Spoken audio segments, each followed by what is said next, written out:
On the 5th of December, Rockstar Games posted a Newswire article for a new GTA Online update scheduled for the 12th of December, the Diamond Casino Heist. Another heist update described as the biggest, most audacious, most complex criminal operation ever to hit Los Santos.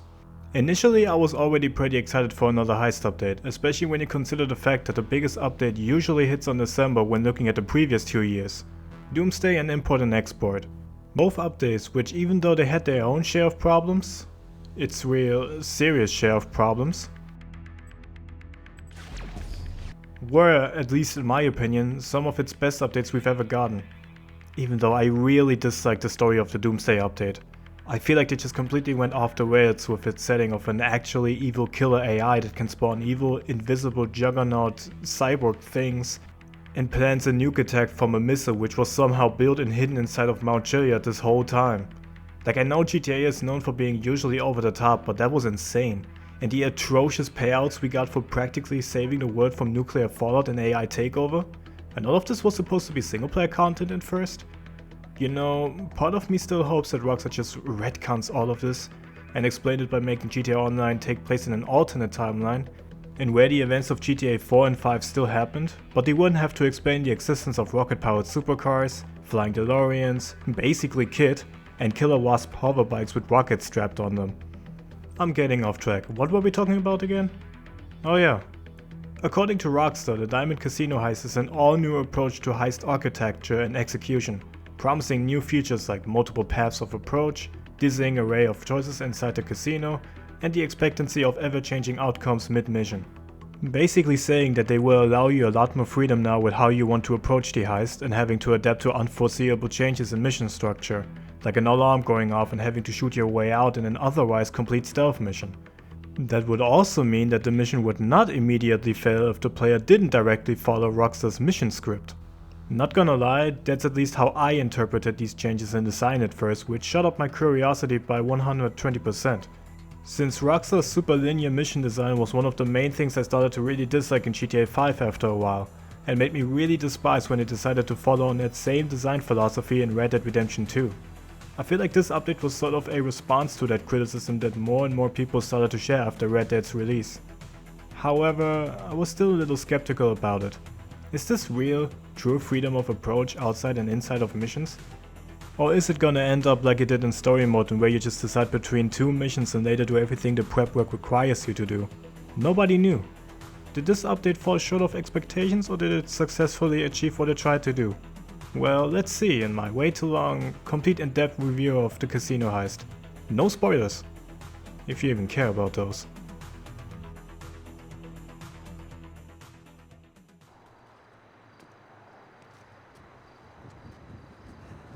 Well, I'm here. The story is pretty simple in this update. Both you and Lester meet up in Mirror Park after somebody unknown hacked both of your phones to send each other messages to meet up at the spot. That's it. I always dressed like a retiree. Now, I actually am one. So go ahead, so I can tell you to shove it up your hiney. I messaged you. No. You messaged me. Who hacked my phone? We did. In case you don't recognize This is Mrs. Cheng and her assistants. The reason they're here is to get you to rob the casino, sort of as a revenge act after losing the casino to Duggan. Lester is not interested in the slightest until Mrs. Cheng convinces him to do it for her as a favor, which he would get anything out of. Shortly after, he agrees to it. I'm not looking to make any money out of this. Anything you get is all yours. We'll need a base of operations. Find something, but we can't have anything to do with it. Your associate will have to be the front. I'm not going to pretend I haven't already looked into this job a little bit, you know, professional curiosity. So I'll send you a mail, and it's up to you. Now, if you'll all excuse me, I don't want to miss the early bird special. Bye then. After quote-unquote talking with Lester and Mrs. Cheng, you get the opportunity to acquire an arcade business on Maze Bank foreclosures, which will act as a front for your heist operations. If you got Twitch Prime, they will give you one for free in Paleto Bay. The worst location you could ask for, by the way. The arcade works a bit like the nightclubs. After finishing a quick mission, the arcade will be set up and ready to go. There's a whole lot of arcade machines you can buy and play with by yourself or with a friend, with the race and chase arcades being my favorite. The more arcade machines you own, the bigger your daily income will be. Your income is stored inside the vault like the nightclubs, and just like the nightclubs, there's barely anything that will come out of it. Again, it acts as a front for the actual operation and can be considered a nice bonus activity for the actual update. I bought mine in Davis, on Grove Street. A lot of missions take place nearby and you can quickly get to the arcade if you come from the highway. Very practical. You know what's also practical? The upgrades for your business. One of them is the drone station. It's basically the Terabyte drone but used from the arcade. Its improvement over the Terabyte version is that it has infinite range and lets you call it from the interaction menu without having to call in your Terabyte first. The one from the interaction menu doesn't have the infinite range though, so be aware of that. The second upgrade is the Master Control Terminal. From there you can finally manage all of your businesses under one computer. You can fill up supplies, start selling missions, which I just want to point out the fact that your selling vehicles won't spawn in front of your arcade when you start them from there, if you already set up the business. At launch it was possible to use the terminal in invite-only sessions, leading people to think that if they invest in another business, then pay for another million into an upgrade, that they can finally sell their supplies in a private session. However, Rockstar, you guys are quick because not even 24 hours after the DLC launch it was already fixed. Incredible. Let's get to the serious stuff now. The heists. Your heists will consist of all kinds of different prep work. A lot more missions than in the previous tier heist updates. In the first one you initially had to do a setup of up to 5 different preparation missions, before you could move on to the finale. Those missions were separated from free mode and, aside from the Fleecer one, always required a full set of 4 players. There were 5 heists in total, which ranged from simple bank robberies, breaking out Russian convicts or stealing data from the government. The Doomsday heist was split into 3 acts, which included a bunch of free mode prep missions that unlocked the actual prep work that needed to be done in an isolated session, akin to the original heists. Sometimes you even had to do 2 free mode preparations to get to the main one. Really stupid, I might add. Luckily the casino heist decided on just one of those 2 this time. Every preparation can only be done in free mode, in either public or even private sessions. After completing the strangely public only arcade setup though, you'll be granted access to the heist board. The very first heist setup you'll have to do is scoping out the casino. That involves taking photos of a few access points, security cameras and a keypad next to a door. After completing the mandatory stuff you can move on to the next one or continue scoping out. If you continue, you will probably discover a lot more access points, such as on the roof or the backside of the casino. If you're really smart, you'll also probably find some very creative access points, which unlock new, much easier and faster ways of completing the heist. There's also a casino model you can buy for 130k that will show you all of the access points, but it's honestly not worth it. Just use a free YouTube guide. In the second prep mission, which you will always have to do with every new try, is identifying the vault contents. You basically get back into the casino, use an app on your phone that shows a signal and hack your way through the cameras until you find the one that shows you what's inside the vault. It's either one of 3 things that can be inside the vault right now: cash, artwork and gold. With gold paying you the most, artwork being easy and fast to take out while still giving you a decent payout, and cash paying out the worst out of the 3 and taking the most amount of time to take out. The first time you identify the vault contents, the game will always hand you cash. There's also a 4th variation of loot contents, the diamonds. They have to be collected like cash or gold and paying out the most. They were only a timed exclusive for the Valentine's Day event however, and I don't know when they're going to return to the game aside from probably Valentine's of next year. Aside from that, you can also scope points of interest inside of all cameras, such as metal detectors, elevators, but I would argue once you know your way around the building and how the heists work, this is barely helpful. After finishing those 2, you can finally move on and select your approach. There's 3 to choose from: silent and sneaky, the big con, and aggressive. After deciding on one, you'll get introduced into a whole other board including all the prep work you will have to do, or rather most of it. But before you start any of it, just like in single player, you choose between a gunman that can provide you with the right weaponry for the mission, the driver that provides you with 2 getaway vehicles, and a hacker that, depending on their percentage cut, will give you more time inside the vault to steal the loot from. In terms of drivers, I would go with Karim Dennis as he takes the smallest cut, but also offers you a great all-rounder for the escaped. The Sentinel Classic. If you want to unlock the trade prices for the DLC vehicles, then make sure you choose one of them for your getaway. It also used to be a nice way of trying out drip feed vehicles first before they came out. And to be honest, I also go cheap when it comes to the gunman. During aggressive, you always get a competent SMG in your loadout, and since most gunfights are very close quarters, a son-of shotgun will also do the job for me. Stealth and big gun feature little to no shooting if you don't mess it up, so why get somebody to get you the big guns if you don't need them? For hackers I always go with Paige. She's actually the second best in the category, with RV Swordsman being the best. You unlock him by destroying 50 signal jammers around San Andreas, but will only have a 5-second difference to Paige and also takes a 1% bigger cut, so for some of you it might not even worth the time. After choosing your support crew you can finally do all of the setups, and this is where the differences in comparison to the original heist come in. For starters, there's multiple prep work categories that have to be all done in free mode sessions. The support crew preparations, the one for your approach, and general prep work.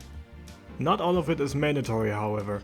Most general prep work can be ignored or completely paid for to be skipped, so that I would highly advise against. What I really like is, depending on how knowledgeable on the layout and how skilled you are, you could skip some prep work and choose worse crews members to earn more money for yourself and save yourself some good time for preparations.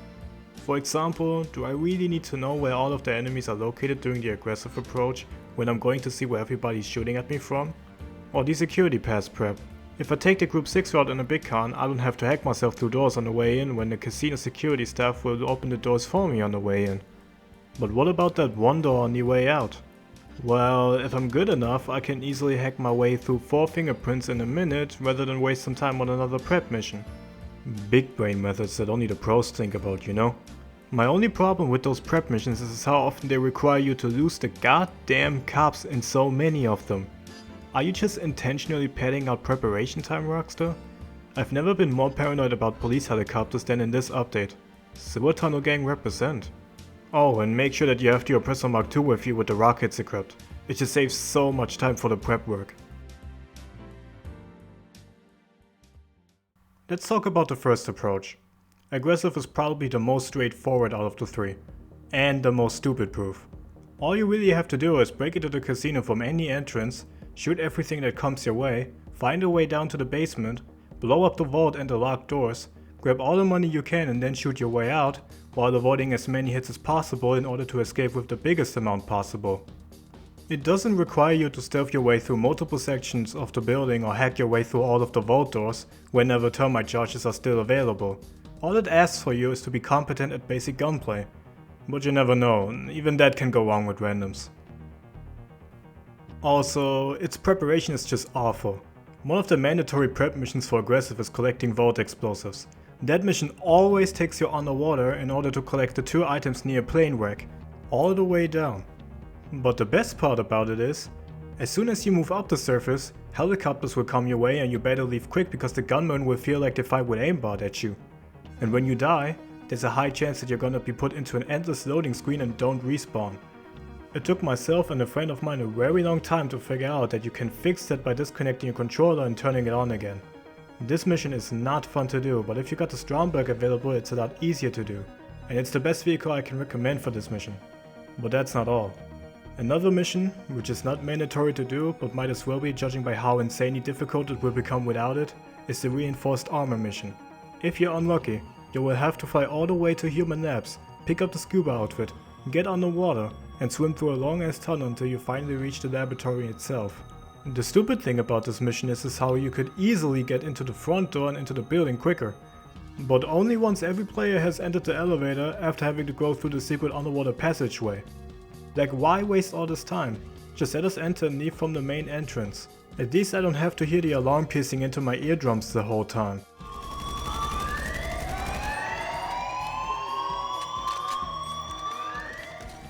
One good thing I can say is how there's 2 buzzards waiting for you on the way out though, because you cannot spawn your own personal vehicles at Human Labs for some stupid reason. A good thing about this approach itself is this specific entrance. If you take a photo of this gate in the sewer tunnels, you will unlock a secret tunnel entrance that will take you straight to the basement level. It also requires an extra setup in where you have to steal the boring machine and bring it to the entrance, the same one that was used in the Union Depository heist for the aggressive approach. Number 2. Stealth. Stealth is the option I've done the least, because it requires the most coordination and I cannot trust anybody in this game. Also in this game the stealth itself works in questionable ways sometimes. There's no termite charges like in aggressive, so you will have to hack your way through all of the vault doors to get all of the contents. But if you don't let yourself get spotted on the way in, you will have more time to grab all of the loot. That was the difference between this one and aggressive. Less time to pick up everything, but termite charges would have you avoid all of the hacking. If you're good enough, you can leave with everything you stole out of the vault. Don't waste the alarm on your way out, and successfully avoid enough cops while you're driving to the buyer. The prep missions aren't too annoying to do. One thing I just don't understand though, is how it asks you to do a setup mission for the nano drone, which ends up completely optional in the heist itself and you can completely do fine without. I hope Rockstar will have this fixed by the time the next update is out. Another negative you could mention is how this is the only approach that doesn't have its own, special, straight to the basement kind of entrance. The quickest way to get to the vault is by entering the staff door. It's certainly not the coolest, but the best working. And the last one, the Big Con. The Big Con is my most liked but also my most disliked out of the three. I will explain. If pulled off perfectly, it will grant you the biggest payout and won't get you into any unnecessary shootouts or a tense still section all the time. Due to the nature of this approach, you can easily choose the worst gunman and driver for the mission, as shooting most likely won't be a factor at all in the heist and you won't need the fastest car to avoid cops anyway. Its approach-specific setups mostly consist of getting the right disguise for entrance and exit. There's maintenance, bug stars and Gruppe 6 gear to choose from for entrance. But I honestly think that every entrance disguise will render as useless as soon as you find out about the Gruppe 6 method. They literally take you to the vault after all. Oh, you're here. Why didn't they say something? Man, they never tell me nothing, you know? I'll get it open for you. Okay. Oh, that's a heavy door. Ain't much getting through here. There. If you ever went to the roof terrace during the casino scope out, you'll meet the rapper Young Ancestor, played by Danny Brown, who will help you get a disguise entrance after completing 2 real stupid setup missions. Can you back up? Well, I'm not being weird. I work here. This party fucking sucks. Yeah, this sucks. Listen up, everybody. At the party, my penthouse, right now. Who coming? One of which involve you disposing a car with a dead body in it. But the thing is, Young Ancestor constantly calls you because he's indecisive about where to leave the car behind. Drop it into some water. Sink it. Fuck! You hear that? Is that I think it's a fucking chopper outside.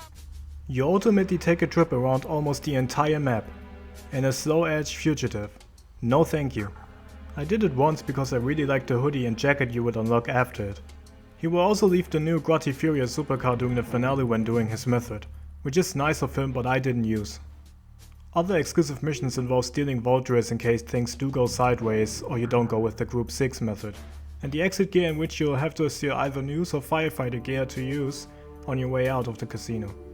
To be honest, I never really noticed the difference in gameplay between those two, so I always go with the news one.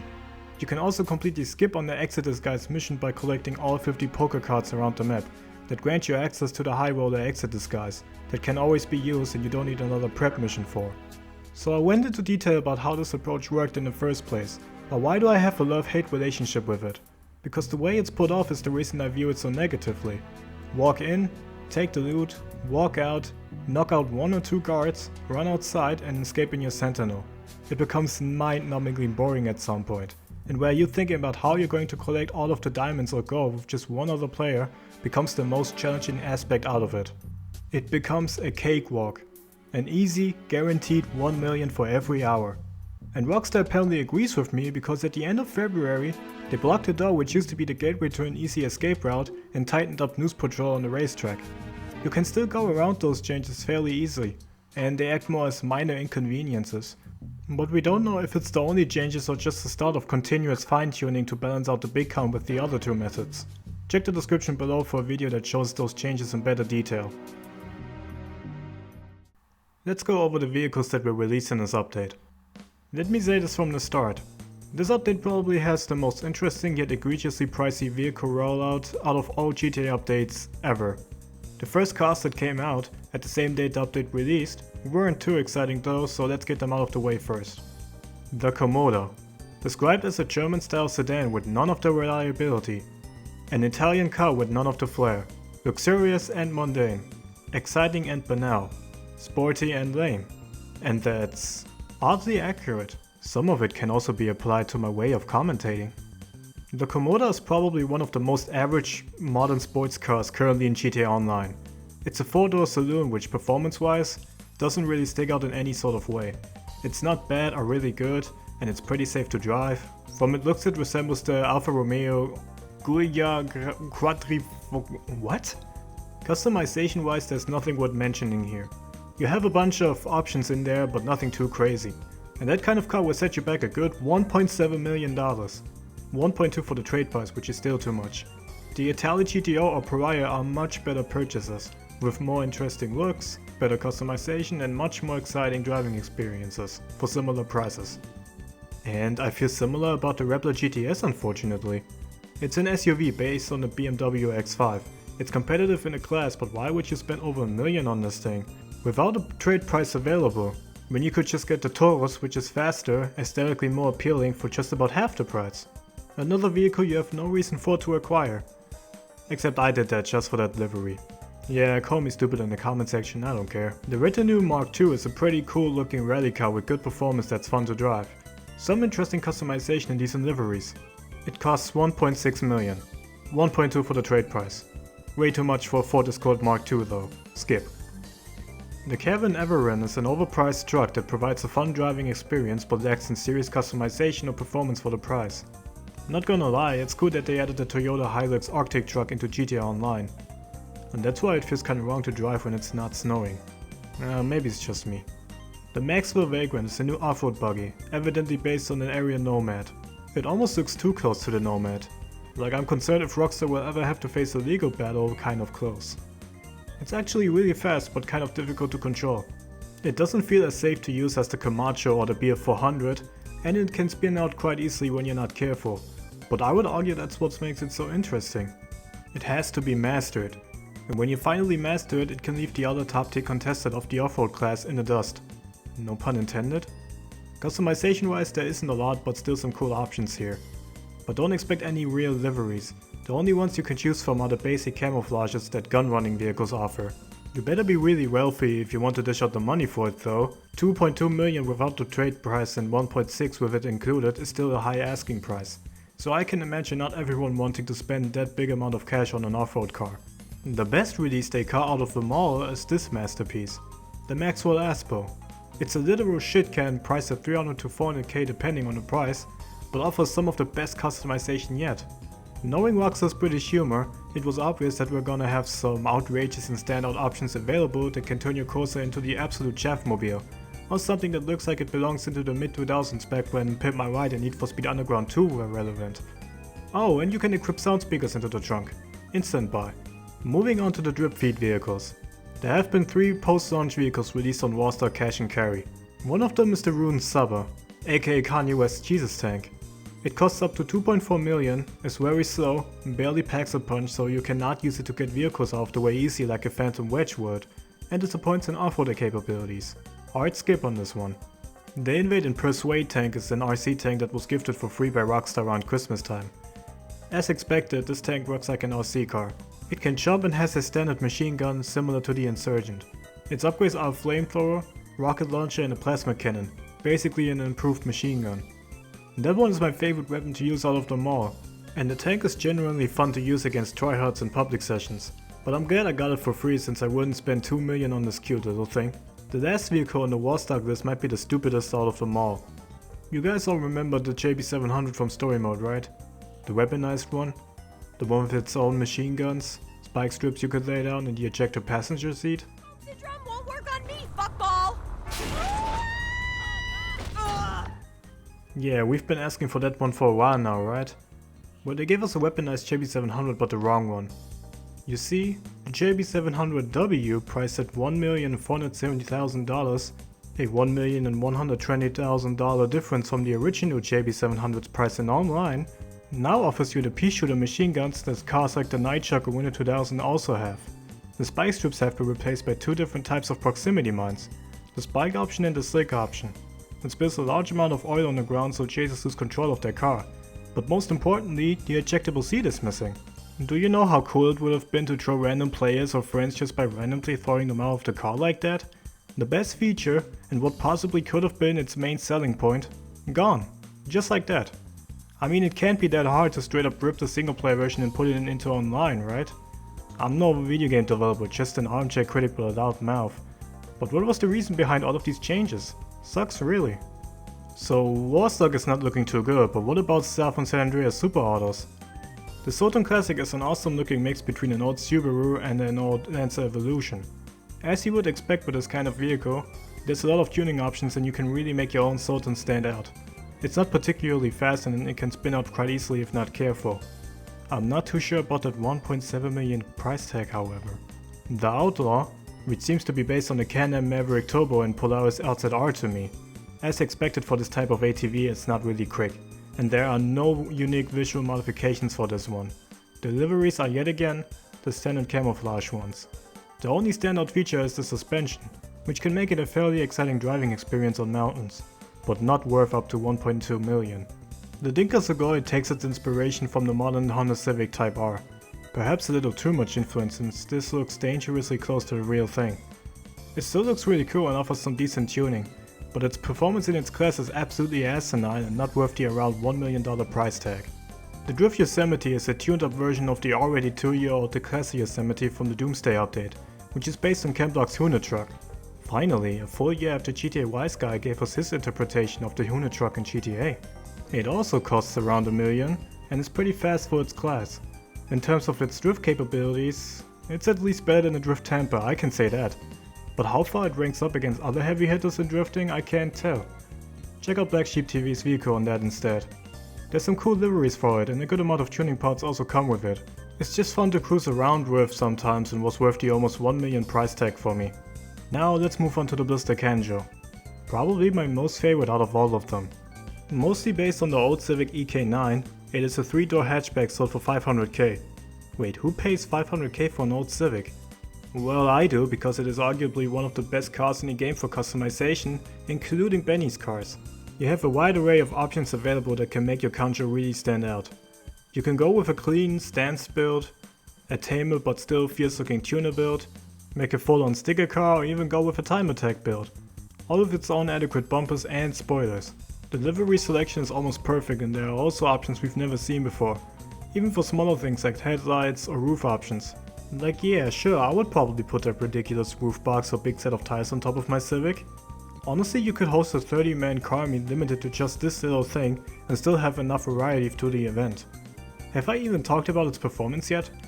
While it's hard to drive, it's still surprisingly one of the best in its class, especially for top speed. But I feel like this car made me realize that drivetrain swaps might be a good addition to GTA 6. There's only so much power I can put inside a forward wheel drive car until it becomes unbearable to drive for me. If I had to give this thing a review score, an easy 8.5 out of 10. Good job, Rockstar. Okay, fun's over now. Let's move on to Legendary Motorsports.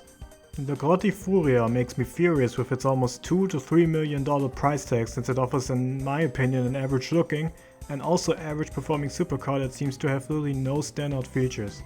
The Riverfluid Imogen is... I cannot take it serious. It's an awful $2 million hybrid that looks ugly as hell and should have no reason to exist. It's honestly terrible. Never in a million years would I buy this thing, even if I had a modded account. The Albany V-Star is a 4-door sedan priced at 1.2 million. It's mainly based on the Cadillac CTS-V, but also got some Mercedes elements in it. That price tag will get you another sports car with okay performance, some interesting customization and sleek looks. The Nagasaki Strider is a trike priced at 500 to almost 700k. Customization range is abysmal. It has some cool liveries, but there's not a lot of change in looks from what is offered here. And you cannot change the wheels, even though it seems to work perfectly fine through modding. It doesn't turn well either, and it absolutely hates curbs and bumps on the road. So is there anything worth mentioning in the Legendary Motorsports class? Of course there is. And those two bad boys right here. The ProGen PR4 and the Ocelot R88. Yes, they finally added F1 cars to GTA Online. And how do they handle? As you might expect. Good top speed, great acceleration and amazing cornering ability. Although you might struggle in free mode with this thing because with these two it's more apparent than ever that they are race cars not made for public roads. You can put the two's abilities to the test in the Rockstar created open wheels races. I already voiced my stance on these races in a video before that you can check out in the description, but here's another quick rundown. They're fairly long races with pit stops. Those pit stops replenish vehicle health and tire wear. Yes, tire wear. Depending on which tires you choose before a race, they will provide you with respective grip and tire durability. Make sure you do clean laps however, because losing either your front or back wing or both, will affect driving performance, namely traction. If you need to improve speed and traction in general, head to LS Customs. There's a bunch of options here, but mostly for the front and back wings. Rather than improving traction once just by choosing any spoiler that's not the basic selection, every part has its own traction values. Tweet linked in the description. Also, new tire designs and rims. Pretty cool. Both F1 cars will set you back a hefty 3 million at least, each. You also had the chance to win the PR4 for free from the wheel spin for a week. I hope that isn't all that we're going to get and they plan to expand the open wheel car class at some point. I would really like to see a Lotus 72D or just a modern F1 car in GTA one day. So that's it. We finally quote unquote covered all vehicles from the casino heist. So what's left to mention? In terms of clothing there's nothing worth saying. Like there's new stuff. Okay, cool. What else? The off-road tires got redesigned, which is a welcome change actually since I always found them to be quite ugly looking. Rockstar also added some new changes to combat tryhard tendencies. The easy way out option now has a 5-minute cooldown and killing a player also puts in a 1-minute delay before you can use the option again. The Oppressor Mark II has a 5-minute cooldown after calling it from the MC menu or having it destroyed, but can be worked around with by calling your mechanic.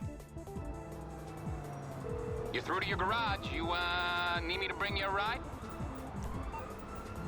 It's on the way. Just great.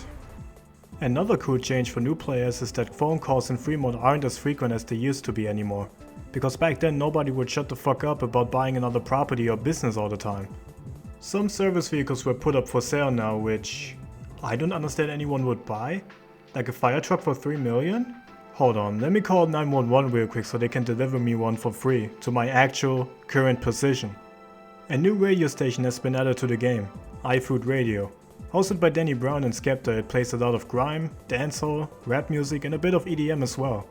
I know music is completely subjective, but I genuinely enjoy a lot of what's in here. A lot of talented artists on the tracklist like Danny and Skepta themselves, Freddie Gibbs with Madlib, Megan Thee Stallion or Dancer Curry are on here. 2 new weapons were added to the game, the ceramic pistol and the navy revolver. The ceramic pistol is unlocked after completing the big con for the first time and seems to me, at least in the GTA universe, to have no real usage. Its damage is also awful since it's built out of ceramic parts. The navy revolver is the weapon you unlock by solving the Los Santos slasher mystery, and where you have to interact with 5 clues around Blaine County. After finding all clues, someone will text you and then you'll just have to wait around Blaine County until the slasher runs up to you that you will have to eliminate. By completing the second optional navy revolver challenge, which requires you to get 50 kills from either random NPCs, cops or real players, you earn an additional $200,000.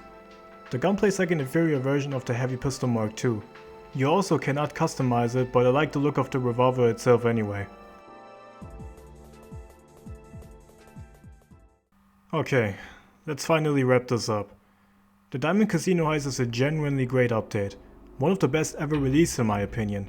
The huge amount of options, most of the vehicle rollout, and the whole aspect of figuring out what method is the best for you and your friends, learning the layout of the casino and the general mission design, the whole strategy of how to collect the most loot with a 2-man team, all in order to save time and money, is what I think makes this update so special.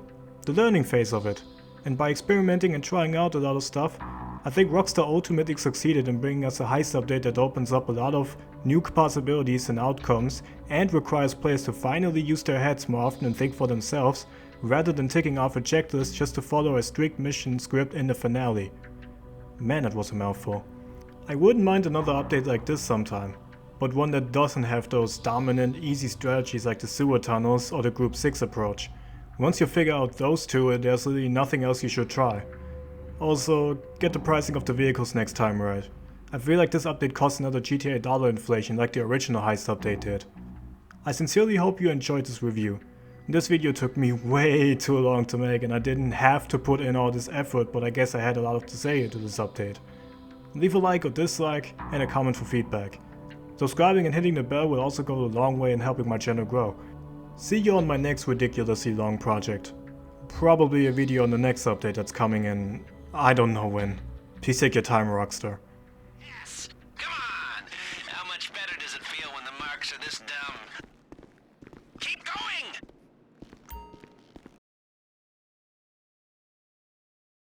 A career-defining heist and